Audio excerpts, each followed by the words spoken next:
Hey, it's Dan. Welcome back. You're watching iAllegedly, and I've got a good one for you today because we're on the farm and feeding the cows, the chickens, and the goats. Got a lot of cool stuff happening. Lots going on in the news right now that I will share with you guys. And please don't forget to hit the like button, the subscribe button. We are in Central Texas right now. JB and I are at Aaron's house, and there's a lot going on that we're going to share with you guys. So let's get into it. Say good morning to the cow. Okay? Come on, bro!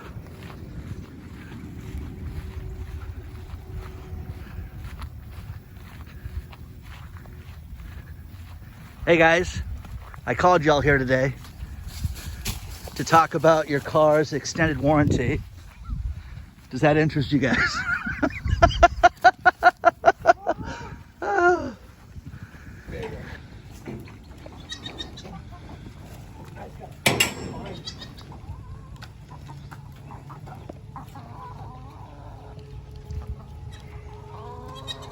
Oh, he's firecracker. Hey, firecracker. Now this next story is about Elon Musk and his purchase of Solar City. Solar City was a company that I'm super familiar with all of this for a lot of reasons. But Solar City was started in 2006 by brothers Lyndon and Peter Rive. And they were going to revolutionize the solar business.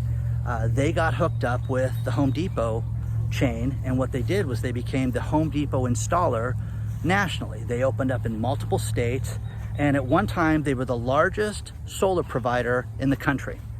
Chairman of the board was a man named Elon Musk.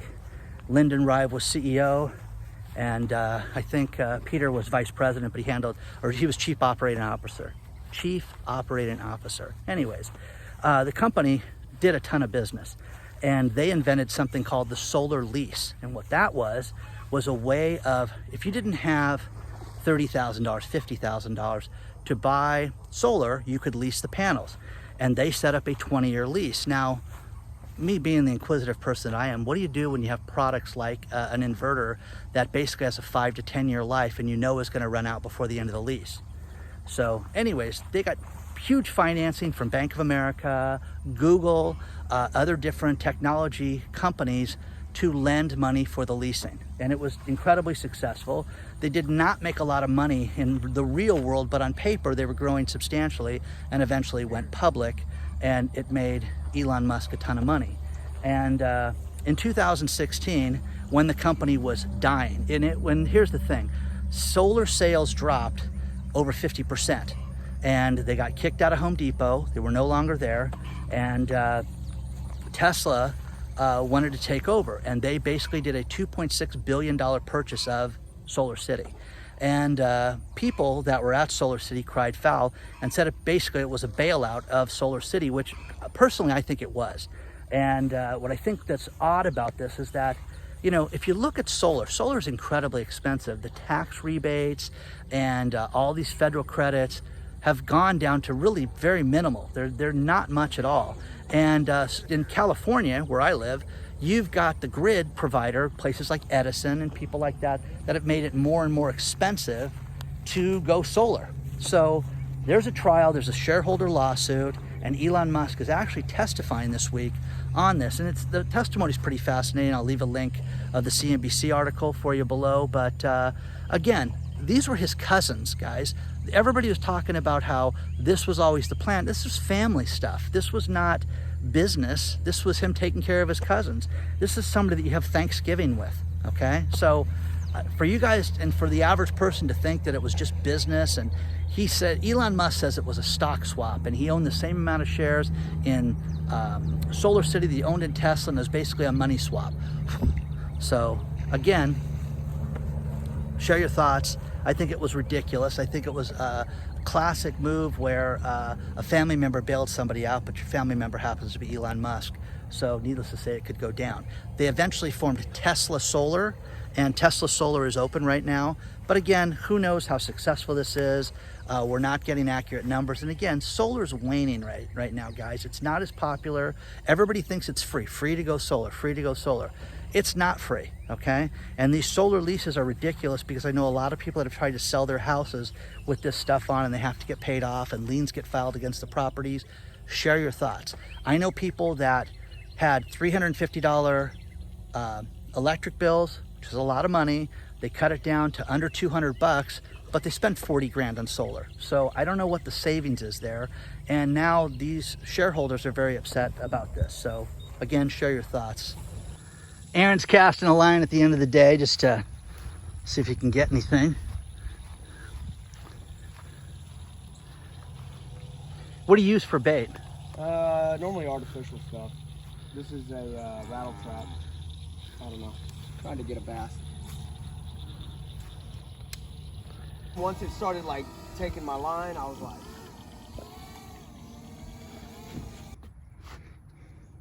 Aaron caught another bass. Look at that. That thing's nice. Yeah. It's a great way to end the day. Aaron's out fishing on his pond, which is basically an acre, 1 million gallons basically of water. He's been catching catfish and bass in front of me. It's been pretty cool. And we're gonna ask him some questions. He showed us around the outskirts of Austin, some of these smaller towns that people don't get a chance to see. It's just the community, what's going on with real estate and local business, and got to see a goat farm for the first time ever. So very cool. Aaron, first of all, I love your property. I think this place is awesome, and I just am so grateful that you invited me out with JB, and it's been absolutely fantastic being here. Aaron's in law enforcement. Some of you may know that, some of you may not know that. But Aaron, you know, we went today and he showed us around town, and it was great. To see some of these smaller cities in Texas was very cool. We got to see some of the local real estate, what things were going for out here, what they're building. But a lot of people have water features out here, which is very cool. And I think that's absolutely amazing. And we got to see a goat farm for the first time, which you know, again, as a city boy, you don't get to see stuff like that very often. So it's very cool. But again, Aaron, this is just awesome. And you know, we talk about real estate a lot on this channel and JB's channel and everything, but Right. The one thing that I get a kick out of is that people, you know, I really think that we're at the top of the market. And you, fortunately enough, you told us a story, and I'll let you tell people the story yourself, and that you know, sold a house, and after the last crash, you started to look for properties. And you found this place, this gem, and you bought this in what, about 09, 010?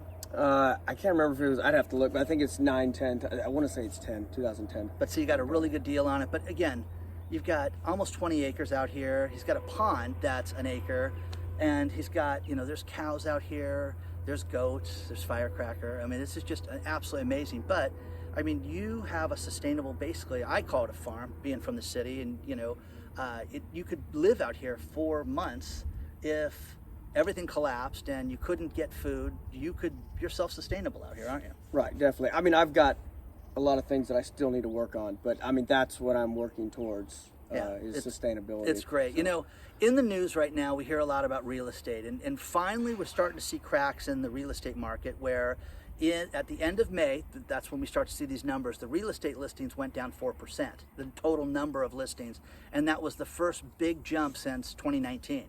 So, you know, you yourself, you know, I know JB's asked this question. Would you buy property right now? I wouldn't. I mean, unless you had like a specific, you know, if you were going to try and Airbnb something, you know, maybe possibly an investment. But I think, you know, do you think that brings up a good question, because I know somebody that bought an Airbnb property in Montana, and right. I mean, being in Southern California and you go to Montana, everything sounds great, but here's the difference. If you have an Airbnb property and it's, you know, 30 minutes from you and there's a problem, you can get there. Well, you can't get to Montana easily, and that's an issue. You know? I mean, as a general rule, no, I wouldn't buy anything right now. But if you know, are paying cash for it, or I mean, because you know, what happens if you're not able to rent it, or someone ends up being a squatter? Then but I think you would have to be really, really, really selective on if you were to buy something. But no, as a whole, no, I would not absolutely not buy anything right now. I think what we're starting to see is real cracks in real estate, where we're starting to see that these overpriced offers are not being accepted. We're seeing that a huge percentage of properties right now that are put into escrow don't close escrow right now. It's something like over 15% in Southern California in certain markets. So I think we're starting to see the crack. But what I really feel is that I'm floored here, by the way. In this area of Texas, you could rent a 3-bedroom house here for $1,300 to $1,600. So that's crazy. I mean, California, that's a $3,600 to $4,000 house just to rent it. So of course wages are less, and there's certain things here in Texas that are less, but it is nuts to think that real estate's as high as it is. And one thing we do a lot in the news on this channel is we do a lot of news, and we talk about stuff. And big news lately is that Richard Branson, he has Virgin Galactic. He owns the Virgin brand, and they finally went into space. They basically had a plane, took the plane to space, went to 40,000 feet, launched it from there with a rocket, and flew him and 3 of his employees to space. Fantastic. But they thought that when this thing was totally successful, there was no problems with it, that they were going to sell stock today and sell $500 million worth of stock. And the stock actually went down 17% in a day. So here's the thing, that you can get tickets for this thing that are $200,000 to $250,000. They're taking deposits on this. Would you ever, was there anything in your life that you'd say, oh, I have so much money, I want to go to space? Is there anything that would motivate you to spend $200,000 to go to space? No, that's nothing that I'd be interested in. No, I mean, isn't that crazy? That's ridiculous. But I mean, I guess if you've got that kind of money to throw around, but I definitely don't. Okay, that's the other thing. People ask me, what does that sound right now? Is that frogs? Those are frogs, yeah. Okay. Yeah, those are frogs. Those are frogs. So. Yeah, and there's some other things that sound, they're cicadas. Cicadas out here, and frogs and stuff like that. And again, as city folk, we don't know what the heck that is. So, I really think that, the race to space between him and Bezos was a big thing. And, I don't care about it because I'm never going to go to space. I'm never going to spend $250,000 for a ticket to go on an airplane. The next story I want to talk about is the massive dump that Bitcoin has taken. There is a site that keeps track of all the Bitcoin transactions, and Bitcoin is down basically almost 30% right now. And it hit a low in June of $28,000, and the cryptocurrency craze, I think, is dying. One thing that I've always thought is that this kind of is like a Ponzi scheme, where you've got everybody that buys Bitcoin says, you got to buy Bitcoin, you got to get it in cryptocurrencies. Have you noticed that yourself? Right. Do people constantly pitch these ridiculous coins to you? And, oh yeah. And so here's the thing: these Doge coins and these Safe Haven and all these other things that have come out, where people are going to make $25,000 from $50, I think are crazy. But now you're starting to see real cracks in the armor, where you're not seeing. You're seeing sales down, these huge percentages right now, 50%. Again, Bitcoin is having serious trouble ever getting back to $40,000. Is there anything that you would motivate you to buy cryptocurrencies? Me personally, no. Okay, you're a gold and silver guy, right? Yeah, absolutely. I mean, a lot of guys ask me about it, and I'm not going to discourage them, but I just don't see what. I mean, it's just another digital. Yeah. Well, see, here's the thing. It's like with silver is the most popular metal. It's the most conductive metal. I really think it's undervalued, and I think a lot of people that are out there have talked about this. I think it's absolutely been manipulated to be very, very low in price. And you can, silver's still $26 today in price. You pay a little bit of a premium, maybe $5, $6, $7 for an ounce, and you can hold it in your hand. And silver's been money for, like Jeremiah Babe says, it's been money for thousands of years, and it will continue to be money. Bitcoin has never been tested. You're old enough to remember the economic downturn. You profited from the last economic downturn, and that's the one thing I really preach to people is be prepared now. Be prepared with food, be prepared with money, be prepared without having bills, and you can own 20 acres if you do that. So I don't see Bitcoin being something that people are going to use. And there's a lot of shenanigans with Bitcoin. Now our next story is another crypto story, and it's about a company called Plan B Passport that will get you a second passport so you can become a dual citizen of different countries to basically hide your income. And it's crypto related. They have the ability to get passports in 7 countries, which again, this sounds so illegal right now. There's a woman, Katie Ananana, who said, why do I want to take my $200 investment into Bitcoin that turned into $100,000 and give the government $40,000? Well, again, that's called, making a profit in something and paying your taxes. People are supposed to do that. But again, to sit there and tell the government that you're going to do something and hide it, I think it's stupid, And that, people aren't doing that with silver. They're not buying silver and hoarding it and going, hey, I'm going to move this to Grenada, Antigua, Portugal, all these there's 7 countries you can do this with. Don't you think that's pretty shady sounding? Yeah, nothing that has to do with these crypto. I don't want anything to do with crypto. Yeah, but it's a recipe for disaster. So again, you guys, share your thoughts. You guys love cryptos. You guys love hearing all these crazy stories about this one. Well, here's a crazy story. You can become a dual citizen. I wonder what this thing costs to become. The story is below. It was in CNBC, and I'll make sure you guys get access to that. But again, who's gonna? Well, then you're burning all your profits. Well, that, but also you're kind of you're hiding the money, and for this woman to be quoted as somebody, that's the thing I get a kick out of. I get a kick out of guys like Michael Saylor, who's clearly an intelligent man, but Michael Saylor's talking about how, crypto knows no bounds. If you're in California and you get chased out of California, you can go to Utah. And all this crazy stuff, well, no, eventually they're going to catch up with you. And by having conversations like this, I'm sure the IRS is very interested in these people that own cryptocurrencies. I think that they're going to chase these people far and wide to get their tax money. What do you think? Think so? Yeah. Well, look at the thing with the energy company. I don't remember the name of it, but how they were able to get their Bitcoin back. Yeah. So obviously this stuff isn't completely, untraceable, we're seeing ransomware attacks that are being overturned. We're seeing hacks that they're starting to track people down. And again, I've had people write me and say every transaction is reportable. But that's the thing. People buy this stuff. And there was a company in Southern California that was indicted where the guy had almost $28 million in income. And he set up ATMs where you could go in and cash your Bitcoin, said it was anonymous. Well, eventually the IRS went to him and said, you've made $28 million, wanted to pay his taxes. He's going to spend 2 years in prison for this.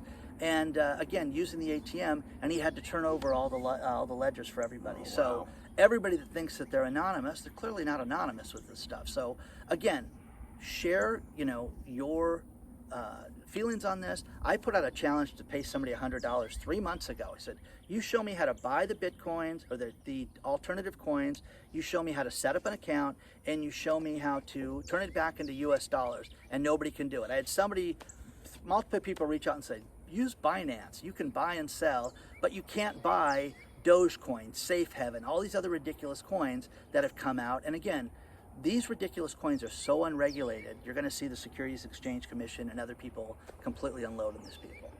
Yeah, the advice that I normally tell people is don't invest in these Bitcoin or altcoins or whatever any more than you can afford to lose. Yeah. So, it's gambling in my opinion. See, that's the thing. I think of it, as when my dad would take me to the horse races when I was a very young kid, and whatever you spend today is money you can lose, and that's how I've always thought of it. And I think that's how people should look at these alternative coins. Right. But again, we're not giving financial advice, because if we did, we'd tell you not to buy that stuff. Well, and the other thing about it too is, everyone's always like, oh, I've made this, I've made that. You haven't made anything until you cash that out. Right, exactly. So it's, and from what I understand, you have to pay taxes on all that stuff. You know what? There's a Sotheby's painting. The big auction house just had a painting. And we're getting wet over here. JB's fishing behind us. But there's Sotheby's had a huge painting where they sold, it was like $15 million painting paid in Bitcoin. And again, ooh, wow, crazy. But that person's going to be divulged. Eventually people are going to find out who this person was that paid $15 million in Bitcoin or whatever the actual transaction was. So again, guys, share your thoughts on this stuff. I want to end this thing on getting prepared. And, going to different places, going around Southern California, going to the desert with Jeremiah, going to different states, Arizona and Nevada. We hit Arizona. We hit New Mexico, which was absolutely I think JB put it best. It was the Detroit of the desert. We saw towns that were absolutely decimated. It was like out of a film set. It was just an old sandbox town that had been closed. It looked like it had been closed for years, and we multiple places like this. But one thing about this area in Texas is that you haven't had some of the problems other people have had. Like in California, you haven't had the bank closures out here.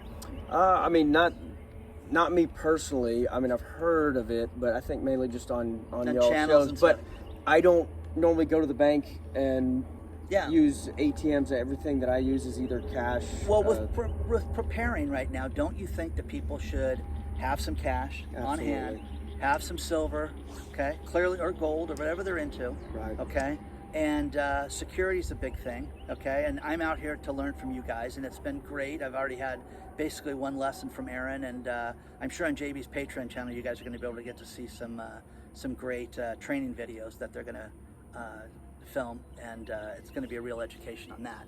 But security is a big thing, and you know, owning something, you know, having your own property, having your own land, and you know, and stocking food. You know, do you think that's important right now? Oh yeah, absolutely. And then also invest in yourself. Have a skill that, you know, if everything goes down, you know, chaos and all that, you have a skill that, you know, you can still make money and, you know, be valuable, you know. You know, here's someone in law enforcement that's got a farm and has different things that he's working on outside of that. But guys, this is solid advice, and just be ready for this. It's going to be a lot more videos from Texas, and I've enjoyed every second I've been here. It's a completely different lifestyle than Orange County, California, and I love it. You know, I've had some of the best barbecue I've had in years out here already, and I love going to places where you say, this place is like a 6 or a 7, and JB and I were dancing on the ceiling because it was so good. But you're going to see much more of that. In fact, I'm going to do I'm putting together all the food videos, and we're going to do an entire food video of everything we've eaten on the trip. So we're going to kind of put that together for you guys too. So a lot more to come. Please don't forget to like the video. Please hit the subscribe button. A lot more with Aaron in the future. And again, I love this property. I love the animals. I mean, it's absolutely such a cool experience. And your little goat firecracker is amazing too. I absolutely love that. So a firecracker is a Nigerian dwarf goat, but very friendly and just absolutely amazing. So don't forget to like button, subscribe button, share it with all your friends and colleagues. Join the email list. If you guys want to join Patreon, please sign up for Patreon too. But much more to follow, and I will see you guys very soon.